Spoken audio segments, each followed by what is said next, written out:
Hi వివోస్, welcome to this channel. ముందుగా అయితే updates miss అవ్వకుండా ఉండాలంటే ఈ ఛానల్ని అయితే ఖచ్చితంగా అయితే సబ్స్క్రైబ్ చేసుకోండి. ఈ వీడియోని అయితే లైక్ చేసి షేర్ చేయండి. టెలిగ్రామ్ లింకు, వాట్సాప్ లింకు రెండు డిస్క్రిప్షన్లో ఉన్నాయి. ఖచ్చితంగా అయితే జాయిన్ అవ్వండి. పీడిఎఫ్స్, మెటీరియల్స్ వాటి కోసం ఎప్పుడైనా వీడియో పెట్టినప్పుడు అప్డేట్ మిస్ అవ్వకుండా ఉంటుంది. సో ఇక ఇందుట్లో వచ్చేసరికి చాలామంది స్టూడెంట్స్ అడుగుతున్నారు, how was JNTH 22 BTech paper valuation done. మీకు ఒక విషయం చెప్పాలి, 22 బీటెక్ పేపర్ వాల్యుయేషన్ కంప్లీట్ అయిపోయింది. ఎక్కడన్నా ఒక చోట ఉంటే తప్ప మొత్తానికి అయితే మ్యాక్సిమం పేపర్ వాల్యుయేషన్ అనేది అయితే కంప్లీట్ అయిపోయింది. అయితే పేపర్ వాల్యుయేషన్ ఎలా జరిగిందని చెప్పేసి నేను 1-2కి మొన్న రిలీజ్ అయిన రిజల్ట్స్ పోల్ కండక్ట్ చేశాను. ప్లస్ ఇంకా కొంతమందిని కనుక్కున్నాను. అయితే దాని గురించి అయితే ఇప్పుడు చెప్పబోతున్నాను. ముందుగా అయితే ఇన్స్టాగ్రామ్ లింక్ కావాలంటే డిస్క్రిప్షన్లో ఉంది. దాంట్లో డౌట్స్ పెట్టండి. ప్రతిరోజు తెలుగు ఇంజనీరింగ్ ఎడ్యుకేషన్లో డౌట్స్ వీడియో పెడుతున్నా. 2 ఛానల్ లింక్స్ డిస్క్రిప్షన్లో ఉన్నాయి. ఒకటి అప్డేట్స్కి సంబంధించింది, ఇంకోటి రియల్ టైం ప్రాజెక్ట్స్ సంబంధించింది. ఖచ్చితంగా అయితే సబ్స్క్రైబ్ చేసుకోండి, రెండు మీకు ఉపయోగపడతాయి. రియల్ టైం ప్రాజెక్ట్ సంబంధించిన channel software courses work support. నైట్కి వచ్చేసరికి 2-1 బీటెక్ రిజల్ట్స్ ఎప్పుడో వీడియో అయితే ఖచ్చితంగా పెడతాను. ఇక టాపిక్లో పెడితే జేఎన్టీహెచ్ 22 బీటెక్ పేపర్ వాల్యుయేషన్ అయితే అటు ఆన్లైన్ పరంగా కానివ్వండి, ఇటు ఆఫ్లైన్ పరంగా కానివ్వండి అయిపోయింది పేపర్ వాల్యుయేషను. అయితే 22 బీటెక్ పేపర్ వాల్యుయేషన్ టఫ్గా జరుగుతుందా, ఈజీగా జరుగుతుందా అని అడుగుతున్నారు. ఎందుకంటే సప్లీ కాబట్టి. మీరు 22 బీటెక్లో రెగ్యులర్ అప్పుడు ఫెయిల్ అయ్యి ఉన్నారు. ఆ సబ్జెక్ట్ ఏదైతే ఫెయిల్ అయ్యారో ఈసారి మాత్రం పాస్ అయిపోతారు. ఎందుకంటే మీరు గమనించినట్టయితే 1-2 బీటెక్ పేపర్ వాల్యుయేషన్ అంత టఫ్గా జరగలేదు. 1-2 బీటెక్ పేపర్ వాల్యుయేషన్లో మ్యాథ్స్ సబ్జెక్టే అనుకోకుండా పాస్ అయిపోయిన వాళ్ళు ఉన్నారు. చాలామంది నాకు పర్సనల్గా కామెంట్ చేశారు. దీనికి దాని పోల్ ఎందుకు పెట్టలేదంటే, పోలు పరంగా కన్నా కూడా వచ్చిన కామెంట్లు పరంగా దానికి అనాలిసిస్ అనేది ఈజీ అయిపోయింది. ఎందుకంటే చాలా వరకు కూడా 1-2 సబ్జెక్టులు ఉన్నవాళ్ళు వచ్చేసరికి మేము పాస్ అయిపోయాం, నా బీటెక్ కంప్లీట్ అయిపోయింది సార్, పీసీసీఎంఎంకి అప్లై చేస్తున్నాం అని చెప్పేసి చాలామందిని కూడా కామెంట్ చేశారు. ఇంకా కొంతమంది అయితే మ్యాథ్స్ సబ్జెక్ట్ పాస్ అయిపోయామండి అని చెప్పేసి, నేను అనుకోలేదండి అసలు అవుతానని చెప్పేసి పెట్టారనమాట. అయితే 2-2 బీటెక్ పేపర్ వాల్యుయేషన్కి వచ్చేసరికి మీరు మెకానికల్ తీసుకున్నా, ట్రిపుల్ ఈ తీసుకున్నా, సిఎస్సి తీసుకున్నా, ఏది తీసుకున్నా కూడా పేపర్ వాల్యుయేషన్ అయితే అది R18 వాళ్ళైనా కానివ్వండి, R16 వాళ్ళైనా కానివ్వండి, ఇంకా పాత రెగ్యులేషన్ వాళ్ళైనా కానివ్వండి, ఈసారి అయితే ఖచ్చితంగా అయితే పాస్ అయిపోతారు.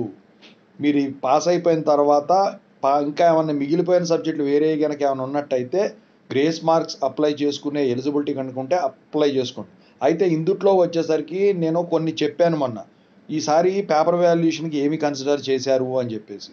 అయితే ఆ వీడియో ఉంటుంది, చూసుకోండి. దాంట్లో అవన్నీ మీరు దాని ప్రకారం రాసుకున్నారో లేదో. ఎందుకంటే అంతకుముందు నేను 1-2 బీటెక్ రిజల్ట్స్ రిలీజ్ కాకముందు నేను కొన్ని చెప్పాను. దాని ప్రకారం ఈసారి పేపర్ వాల్యుయేషన్ బాగా ఈజీగా జరగటం అయితే జరిగింది.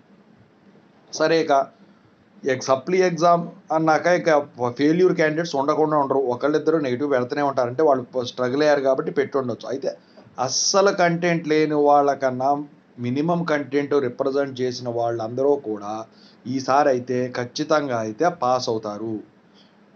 ప్రాబ్లమేటిక్ సబ్జెక్ట్స్ వచ్చేసరికి నేను ఒకటే చెప్తున్నా, మీరు కనుక సింపుల్గా డేటా రాసేసి టైం సరిపోలేదని వచ్చినట్టయితే డేటా ఓన్లీ రిప్రజెంట్ చేసినందుకైతే ఆ మార్కులు పడట్లేదు.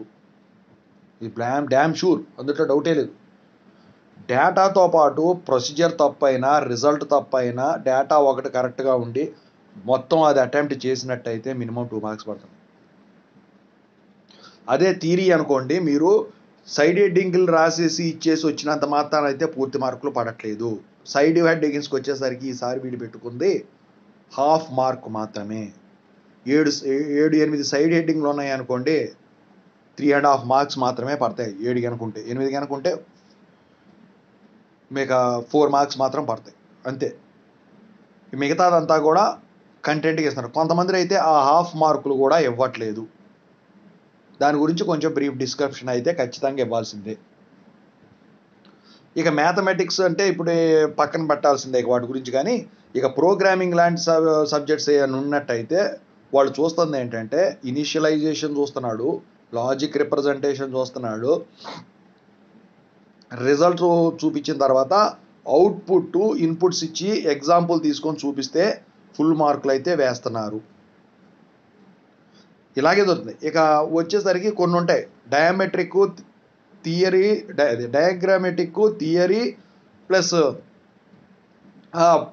డెరివేషన్స్ ప్రాబ్లమేటిక్ అన్నీ కలిపి ఉంటాయి చూసారా, కిచిడి ఇలాంటివి. ఇవైతే వచ్చేసరికి ఏంటంటే